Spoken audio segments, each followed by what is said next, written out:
राजा दशरथ को उनकी कौन सी रानी प्राणों से प्यारी थी? वह रानी विष क्यों पीना चाहती थी?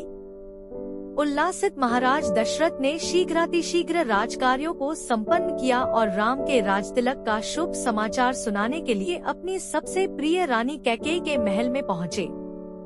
कैकेयी को अपने महल में न पाकर राजा दशरथ ने उसके विषय में एक दासी से पूछा। दासी से ज्ञात हुआ कि रुष्ट होकर महारानी कैकेयी को भवन में गई है। महाराज चिंतित हो गए। उन्होंने को भवन में जाकर देखा कि उनकी प्राणप्रिया मलिन वस्त्र धारण किए, केश बिखराए, भूमि पर अस्तव्यस्त पड़ी है। उनकी इस अवस्था को देखकर आश्चर्यचकित राजा दशरथ ने कहा, प्राणेश्वरी, मुझसे ऐसा क्या अनिष्ट हुआ है कि क्रुद्ध होकर तुम को भवन में आई हो?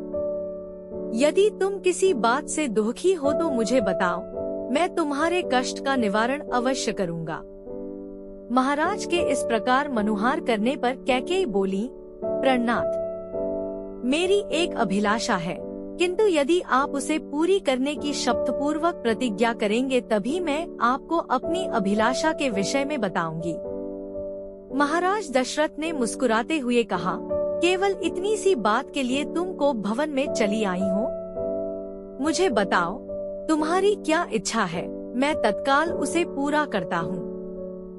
इस पर कैकेयी बोली, महाराज, पहले आप सौगंध लीजिए कि आप मेरी अभिलाषा अवश्य पूरी करेंगे। इस पर महाराजा दशरथ ने कहा, हे प्राण प्रिय, इस संसार में मुझे राम से अधिक प्रिय और कोई नहीं है।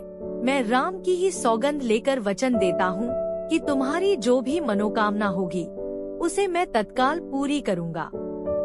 महाराज सौगंध लेने से आश्वस्त हो जाने पर कैकेयी बोली, आपको स्मरण होगा कि देवासुर संग्राम के समय आपके मूर्छित हो जाने पर मैंने आपकी रक्षा की थी और प्रसन्न होकर आपने मुझे 2 वर देने की प्रतिज्ञा की थी।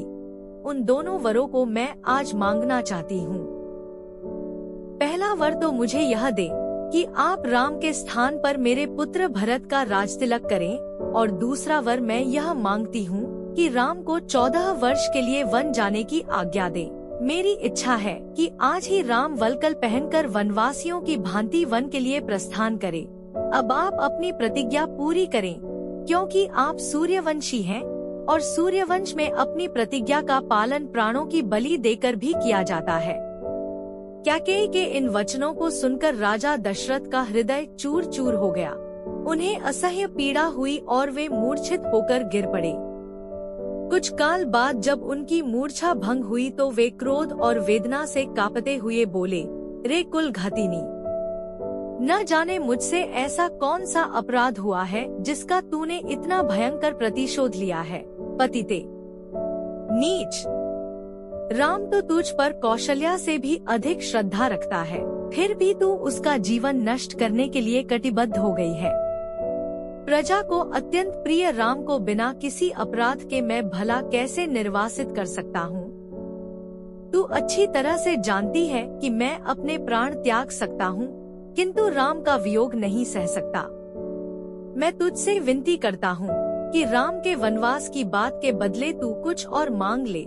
मैं तुझे विश्वास दिलाता हूँ कि मैं तेरी मांग अवश्य पूरी करूँगा।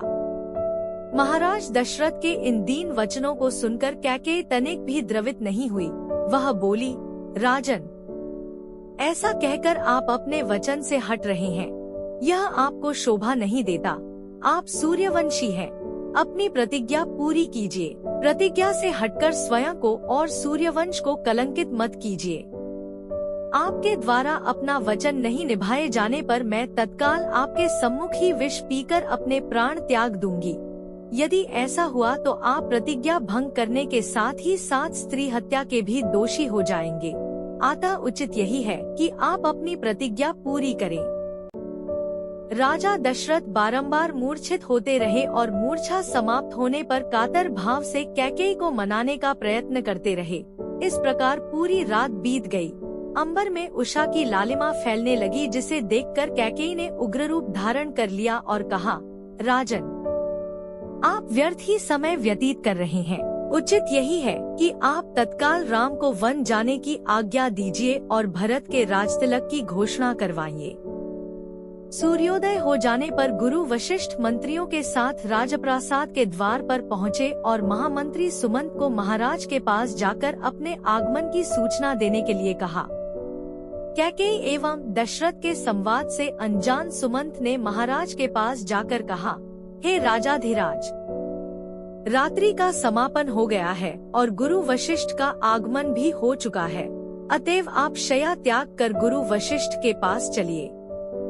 सुमंत के इन वचनों को सुनकर महाराज दशरथ को पुनः असह्य वेदना का अनुभव हुआ तथा वे फिर से मूर्छित हो गए।